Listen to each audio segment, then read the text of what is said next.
I'm Sherry Jonas, and this is Launch. Before I go on, can I just remind you that hitting the follow button tells me that you care about this podcast, and by doing that, you are helping it to grow. It also means that every time I drop an episode, you'll be notified.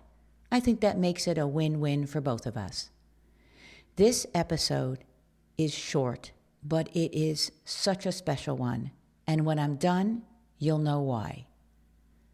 Every once in a while, something you read stays with you for life.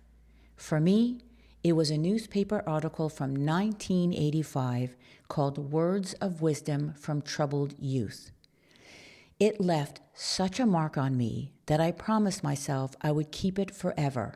And one day, when I become a parent, I would read these lessons again and put them into practice. It was written after a priest spent some time with young offenders. He asked them to reflect on how they ended up where they were, and then to write down what they wished their parents had done differently. What struck me most was that these powerful suggestions didn't come from experts or academics. They came directly from young people who had stumbled in life. Stumbled so badly that they were living in a correctional facility. Their perspective was raw, honest, and deeply revealing. I have been searching for this old newspaper clipping for so long, and recently, while going through a box of memorabilia, I found it. Today, I'm going to share it with you, exactly as it was written, because I believe these suggestions are just as important now, maybe even more so than they were back then. This article is honestly some of the best pieces of advice I have ever heard, and I am thrilled that I can share it with you. As parents, every day we are given the chance to learn from other people's mistakes, to correct ourselves, so that our kids never have to write a list like this one. Here they are. 1. Keep cool. Don't fly off the handle. Keep the lid on when things go wrong. Kids need to see how much better things turn out when people keep their tempers under control. 2. Don't get strung out from booze or too many pills. When we see our parents reaching for these crutches, we get the idea that it's perfectly okay to reach for a bottle or a pill when things get heavy. Children are careful observers and great imitators. 3. Bug us a little. Be strict. Show us who's boss. We need to know we have got some strong supports under us. When you cave in, we get scared. 4. Don't blow your class. Stay on that pedestal. Don't try to dress, dance, or talk like your kids. You embarrass us, and you look ridiculous. 5. Light a candle. Show us the way. Tell us God is not dead or sleeping or on vacation.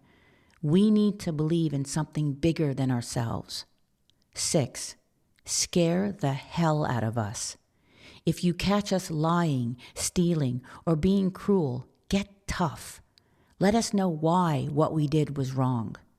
7. When we need punishment, dish it out. But let us know you still love us, even though we have let you down. It will make us think twice before we make that same move again. 8. Call our bluff. Make it clear you mean what you say, and don't be intimidated by our threats to drop out of school or leave home. Kids don't want everything they ask for. 9. Be honest and be straight arrow about everything. We can take it.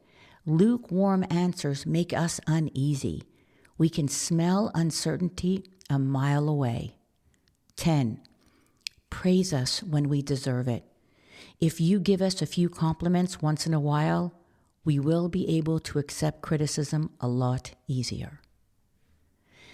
Sometimes the most important parenting advice doesn't come from professionals. It comes from the kids who paid the price for not getting what they needed at home. What struck me the most about this article is that these troubled boys didn't want more freedom, more excuses, or more chances. They wanted parents who were tougher, clearer, and more consistent. They longed for boundaries, honesty, discipline, and praise when it was earned. Their lives became a warning, but also a gift, a message for us as parents that love without limits or structure can backfire. The good news is we can take their wisdom to heart. We can be the parents our children need, firm, fair, loving, and unafraid to lead. I'm Sherry Jonas, and this is Launch. If this episode spoke to you, please share it with someone who will appreciate it as well. And of course, please remember to tap that button because I want to keep talking to you for as long as I can, and the only way to know if you're listening is when you follow.